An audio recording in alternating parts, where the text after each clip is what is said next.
Assalamualaikum warahmatullahi wabarakatuh. Pemirsa di mana saja Anda berada, selamat berjumpa kembali dengan channel YouTube Insan Dongeng. Pada kesempatan ini saya Bang Elgi akan melanjutkan rangkaian peristiwa zaman Jepang bagian keempat. Penulis adalah Bapak Ahmad Bakri. Semoga beliau diterima iman Islamnya, ditempatkan di tempat yang layak di alam kuburnya, serta tak lupa kepada keturunannya semoga diberikan kesehatan dan rizki yang berkah. Amin ya Allah ya Robbal Alamin. Terima kasih kepada semua subscriber Insan Dongeng yang selalu setia mengikuti. Selamat mendengarkan. Kemudian putra-putri angkat Tenohaika itu diberangkatkan ke Jakarta dengan kereta api dalam gerbong khusus yang sesuai dengan derajat mereka sebagai calon-calon pemimpin bangsa, diantar dan dieluk-elukan oleh para pejabat pemerintah sampai ke stasiun. Koran Cahaya Asia dan siaran radio Sendenbu menyebarluaskan berita besar dan penting itu sebagai bukti kesungguhan pemerintah Dai Nippon membimbing bangsa Indonesia menjadi bangsa yang besar. Pemuda adalah harapan bangsa, maka kepada merekalah Nippon mengulurkan tangan untuk tampil sebagai pelopor bangsa, menyongsong hari depan yang gemilang. Berita besar itu ditutup dengan semboyan 3A seperti biasa: Nippon Cahaya Asia, Nippon Pelindung Asia, Nippon Pemimpin Asia, Banjai. Mendengar dan melihat kenyataan itu, harapan rakyat timbul kembali bahwa benar-benar Nippon bersungguh hati memajukan bangsa Asia Timur Raya.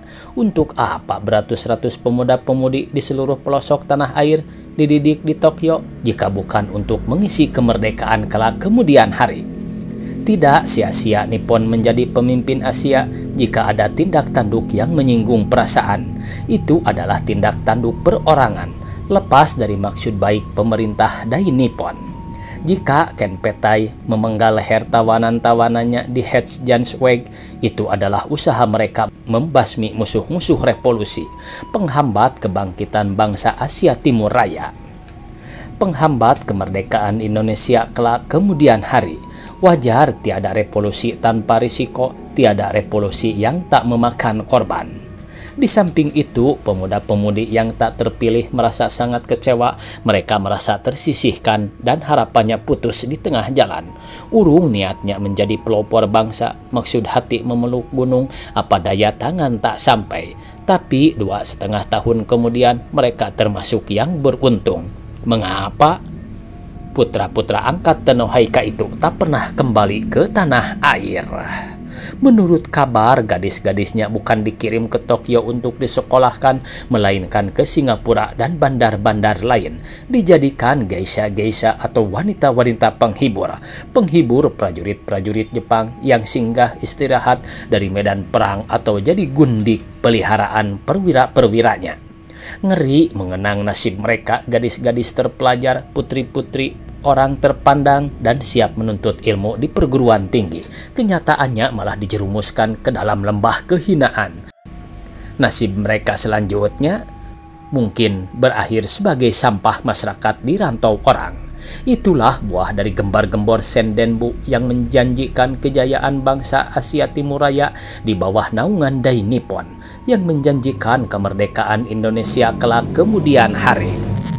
Itulah uluran tangan pemerintah Dai Nippon atas perkenan Tenohaika. Pemuda-pemudanya entah dijadikan apa mereka itu, mungkin dibawa ke medan pertempuran dan dijadikan umpan peluru. Orang-orang Nippon tahu pemuda-pemuda itu termasuk pilihan sebagai tunas bangsa yang dapat diandalkan di kemudian hari. Jadi mereka itu hampir ditumpas. Jadi mereka itu sama ditumpas biar bangsa Indonesia kehilangan calon-calon inteleknya. Awal tahun 1944, saya kehabisan napas, tak tahan lagi hidup di kota Bandung. Kesulitan hidup makin memuncak, kebutuhan sehari-hari serba sukar didapat, kalaupun ada melalui bisnis bisik-bisik. Harganya di luar jangkauan, tak sesuai dengan ukuran gaji saya yang tak seberapa. Padahal anak saya yang ketika itu berumur hampir 2 tahun perlu makanan cukup demi pertumbuhannya. Sayur mayur pun melangit dengan berbagai alasan, ongkos angkutan meningkat karena berbagai alasan pula. Pupuk sulit didapat karena alasan yang sama pula. Walaupun deretan alasan itu dapat dipahami oleh otak masa perang, namun naluri manusiawi menuntut suasana kehidupan yang lebih baik.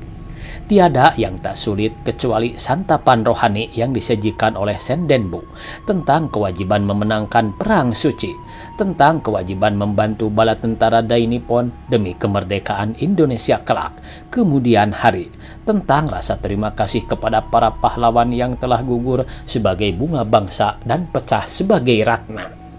Kenyang dengan santapan-santapan cuma-cuma semacam itu tiap hari itu dan itu saja dengan tugas ekstra melinggis Inggris dan menyetrika Amerika, akhirnya jenuh dan muak.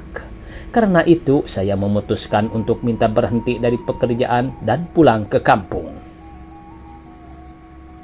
Akhir bulan ini, kataku, ketika itu pertengahan Februari 1944, istri saya mengangguk setuju. Esok harinya di kantor saya dipanggil oleh Tuan Samjun. Saya kira urusan pekerjaan seperti biasa sehari-hari. Bersabarlah engkau, katanya. Setiap orang, bukan engkau sendiri, merasa susah sekarang, kecuali orang-orang Nippon tentu. Kuatkanlah hatimu dalam menempuh kehidupan yang serba sulit ini. Anggaplah ini sebagai ujian bagi kita. Saya merunduk diam, kata-katanya itu makin mengunggah rasa derita yang ditahan-tahan selama ini. Bagai anak ditinggal mati oleh ibunya, malah meledak tangisnya mendengar orang menasehatkan kesabaran dan ketawakalan. Saya pikir tentu Tuan Samyun melihat sikap saya yang tampak sedih akhir-akhir ini. Jangan kau minta keluar, apa yang akan kau lakukan di kampung? Bertani? Tak ada bakatmu untuk itu. Ingatlah masa depanmu dan anak-anakmu. Terperanjat saya mendengar kata-katanya itu. Dari mana ia tahu bahwa ada niatku demikian? Kecuali istriku, belum seorang pun kuajak bicara tentang hal itu. Tapi ia adalah Tuan Samyun. Telah beberapa kali saya menyaksikan keahliannya membaca firasat orang, tahu jalan pikiran orang lain, kata Tuan Sidito. Saya tak tahan, Tuan. Mudah-mudahan kami dapat hidup agak wajar di kampung. Ada sawah saya sepetak 2 petak di sana. Sudah bulatkah niatmu, ha? Saya mengangguk. Ketika Insinyur Levenbach diberitahu, ia pun berusaha menahanku. Saya takut engkau menyesal nanti. Ini musim perang. Wajar jika orang menderita, tapi setelah perang selesai, kehidupan akan kembali normal. Saya tak dapat menerka maksud Insinyur Levenbach tentang kembalinya masa kehidupan normal itu. Apakah dalam masa merdeka di bawah naungan Dai Nippon, ataukah dalam jajahan Belanda yang bangkit kembali sesuai dengan ramalan mereka bahwa negeri Belanda akan bangkit kembali. Bagaimanapun kesulitan hidup kami sekarang takkan tertolong dengan bersikap sabar belaka, takkan tertolong oleh janji-janji Nippon yang muluk-muluk. Harus ada usaha agar dapat bertahan di atas permukaan air. Maka jadilah saya minta berhenti mulai 1 Maret 1944. Pesawahan yang dilalui kereta api antara Bandung dan Banjar tampak baru habis dipanen. Maksud saya sawah-sawah yang sempat digarap, sebab banyak sekali yang terlantar karena tiadanya air. Memang kemarau pun ikut mengganas di samping akibat perang yang menimbulkan penderitaan berlarut-larut itu. Sawah kami pun di kampung baru dipanen tentu, pikirku. Terbayang suasana musim panen di kampung ketika saya masih kanak-kanak dulu. Semua orang bergembira termasuk mereka yang tidak mempunyai sawah karena ikut juga kecipratan rejeki dari upah menuai, gacong atau derep namanya. Jemuran padi terhampar di pinggir-pinggir sawah sampai ke kebun-kebun yang berdekatan. Asap mengepul dari tiap dangau. Orang menyiapkan makanan, menanak nasi pulut, makanan khas musim demikian. Gelak tawa, senandung dan bunyi trompet jerami berkumandang dari pematang ke pematang, ditimpah bunyi kitiran angin di atas tiang bambu, menambah semaraknya suasana panen. Alangkah indahnya kenangan itu dan makin indah dikenang dalam suasana sekarang di mana senandung langka terdengar, di mana orang tak lepas gelaknya. Masihkah semarak panen mewarnai musim tuai di kampung kami sekarang? Sampai kami turun dari kereta api di stasiun Banjar, pertanyaan itu tak lepas dari hati saya. Makin penasaran karena pesawahan di daerah Banjar pun tinggal jeraminya baru lepas panen, walaupun tak tampak tumpukan-tumpukan padi di pematang. Tak dapat kami melanjutkan perjalanan ke kampung hari itu. Tak ada mobil, padahal sebelum perang dulu, baru keluar dari peron telah berkerumun kenek-kenek taksi menawarkan mobilnya. Satu-satunya kendaraan ke kampung kami adalah sebuah otobus kecil milik jawatan kereta api yang hanya satu kali jalan pulang pergi sehari. Taksi umum entah kemana, mungkin karena kesulitan bensin, suku cadang, dan berbagai alasan lain. Entahlah, yang jelas kami harus menginap di Banjar malam itu. Losmen tempat kami menginap tampaknya kurang terpelihara, kaca jendela berdebu dengan gorden kumal. Demikian pula peralatan tidur, spray dan sarung bantal serba putih tua karena kurang terbasuh oleh sabun. Menu santapan pun disesuaikan dengan suasana prihatin. Harganya tarif perang tentu. Malamnya baru saja kami merebahkan diri di atas kasur untuk melepaskan lelah, langsung disambut meriah oleh penghuni-penghuni tetap di kamar itu, kutu-kutu busuk. Karena sayang anak, terpaksa istri saya turun langsung ke lapangan. Tes. Seekor demi seekor pecah sebagai kutu-kutu busuk, dan setiap kali tangannya terangkat ke hidung seolah-olah ingin yakin bahwa benar kutu busuk yang dibunuhnya. Saya jadi geli melihatnya. Menyegarkan sekali gelaku malam itu setelah berlarut-larut berseriosa menghadapi kesulitan hidup.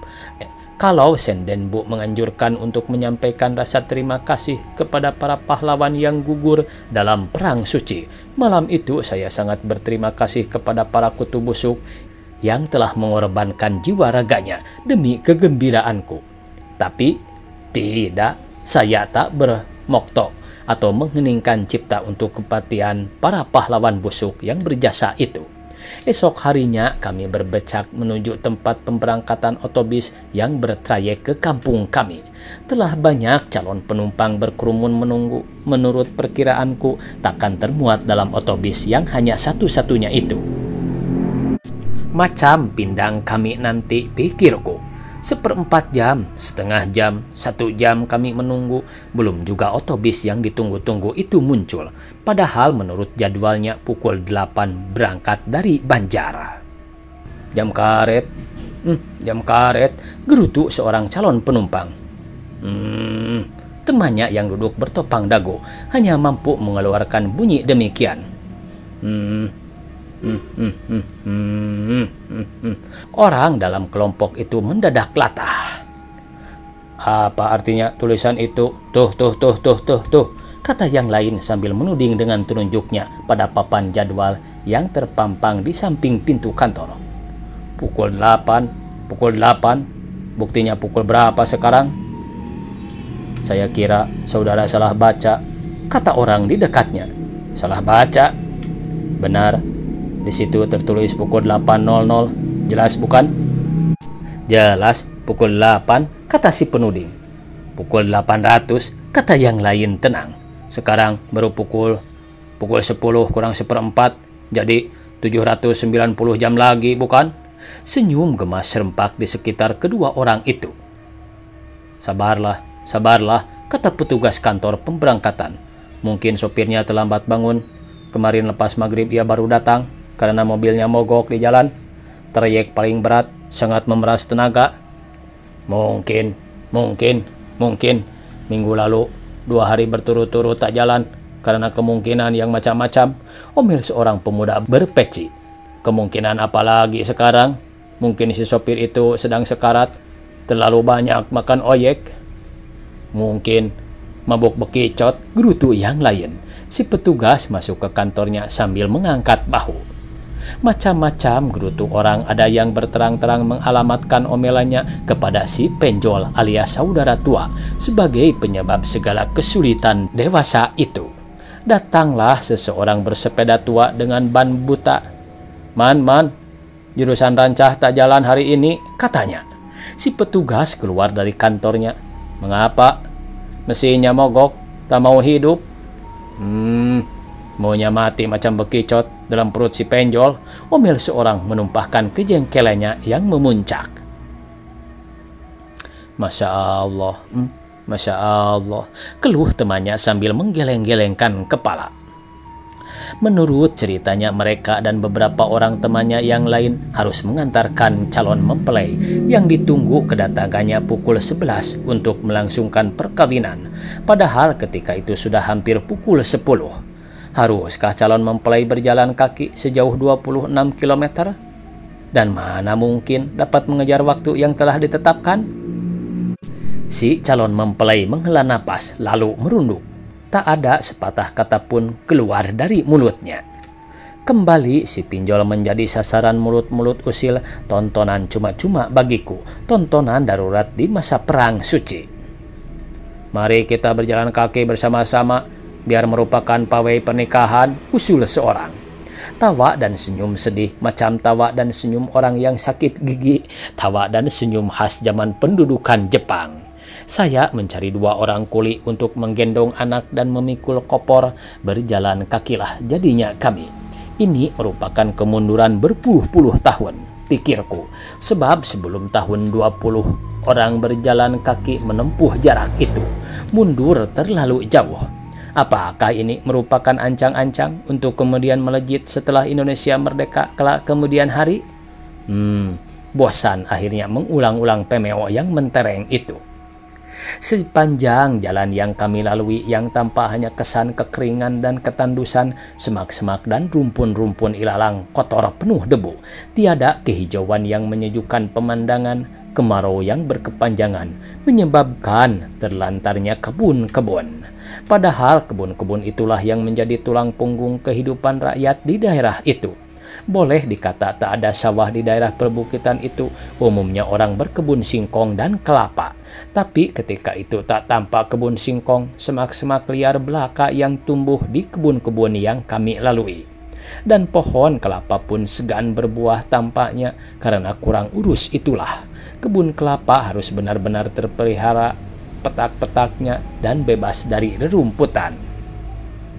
Sedangkan sekarang alang-alang malah merajalela. Dengan demikian akar-akarnya terganggu dan bunga tanah pun terhisap habis oleh alang-alang yang termasuk jenis rumput ganas itu. Meranalah jadinya pohon-pohon kelapa yang malang itu. Mendadak menjadi pemalaskah petani-petani di daerah itu? Pertanyaan itu timbul dalam hatiku, karena saya tahu daerah itu dulu termasuk daerah yang subur. Kesibukan di ladang menjadi ciri kehidupan rakyat di sana yang gemar bertani. Tapi lain dulu, lain sekarang rupanya. Biar merupakan pegawai pernikahan.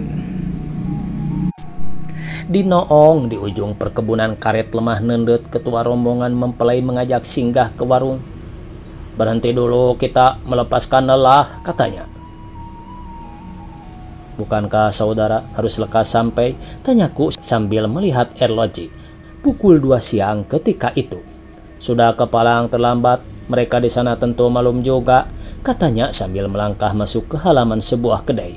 Duduklah ia di atas balai-balai bambu.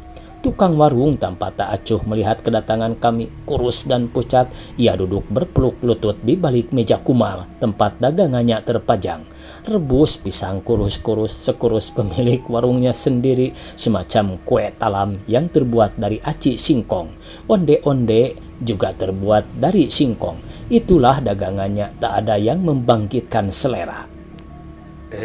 Waktunya habis pemirsa. Dicukupkan sekian. Billahi taufiq wal hidayah. Wassalamualaikum warahmatullahi wabarakatuh.